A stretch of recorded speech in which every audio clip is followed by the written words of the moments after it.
Indian സ്വാതന്ത്ര്യ സമരത്തെക്കുറിച്ചുള്ള ലേഖനം ഹോമിലെ എക്സാം ഡോക്യുമെന്റ്സ് ഫോൾഡറിലുള്ള ഫ്രീഡം സ്ട്രഗിൾ .ott എന്ന ഫയലിൽ നൽകിയിട്ടുണ്ട്.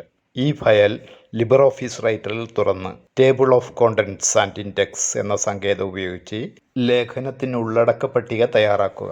ലേഖനത്തിന്റെ ആദ്യ പേജിലാണ് ഉള്ളടക്ക പട്ടിക ഉൾപ്പെടുത്തേണ്ടത്. സൂചന: ഉപശീർഷകങ്ങൾക്ക് ഹെഡിംഗ് 1 എന്ന സ്റ്റൈൽ നൽകുക. ഉപശീർഷകങ്ങൾ നീല നിറത്തിൽ നൽകിയിരിക്കുന്നു. തയ്യാറാക്കിയ ലേഖനം നിങ്ങളുടെ രജിസ്റ്റർ നമ്പർ ചോദ്യം നമ്പർ ഫയൽ നാമമായി ഹോമിലെ എക്സാം 10 എന്ന ഫോൾഡറിൽ സേവ് ചെയ്യുക. അതിൻ്റെ ഇംഗ്ലീഷ് മീഡിയം ചോദ്യം: An article on India's freedom struggle is given in the file Freedom Struggle .ott in the folder Exam Documents in Home. Open this file in LibreOffice Writer. Create a table of contents for the article using the table of contents and index technique. The table of contents should be included in the first page of the document.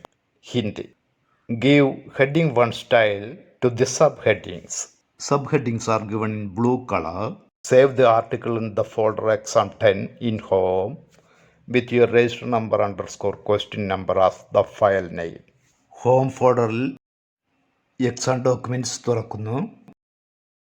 Freedom struggle എന്ന file ഇവിടെയുണ്ട്, അത് തുറക്കുന്നു.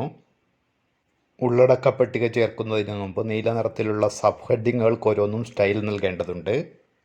അതുകൊണ്ട് അവ ഓരോന്നും select ചെയ്ത് style നൽകുന്നു. ഇവിടെ സ്റ്റൈൽ ബോക്സിൽ നിന്നും ആദ്യത്തെ സബ് ഹെഡിങ്ങിന് ഹെഡിംഗ് 1 എന്ന സ്റ്റൈൽ നൽകുന്നു. അടുത്ത സബ് ഹെഡിങ് സെലക്ട് ചെയ്യുന്നു. അതിനും ഹെഡിംഗ് 1 എന്ന സ്റ്റൈൽ നൽകുന്നു.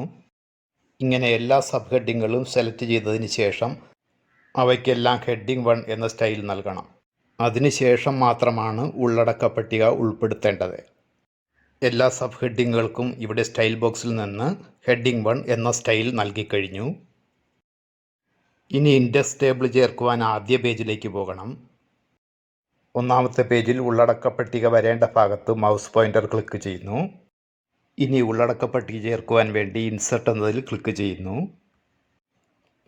Table of contents and index എന്നതിന് നേരെ table of contents, index or bibliography എന്നതിൽ ക്ലിക്ക് ചെയ്യുന്നു. ഇനി ഇവിടെ ഓക്കെ എന്നതിൽ ക്ലിക്ക് ചെയ്യുന്നു.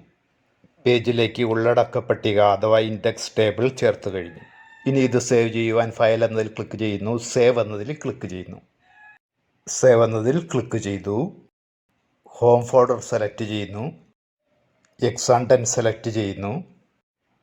നെയിം എന്ന ഭാഗത്ത് രജിസ്റ്റർ നമ്പർ ചോദ്യം നമ്പർ എന്ന് പേര് നൽകുന്നു.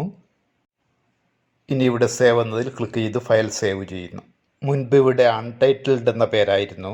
ഇപ്പോൾ അത് നമ്മളുടെ രജിസ്റ്റർ നമ്പറിനനുസരിച്ചുള്ള പേരായി മാറിക്കഴിഞ്ഞു.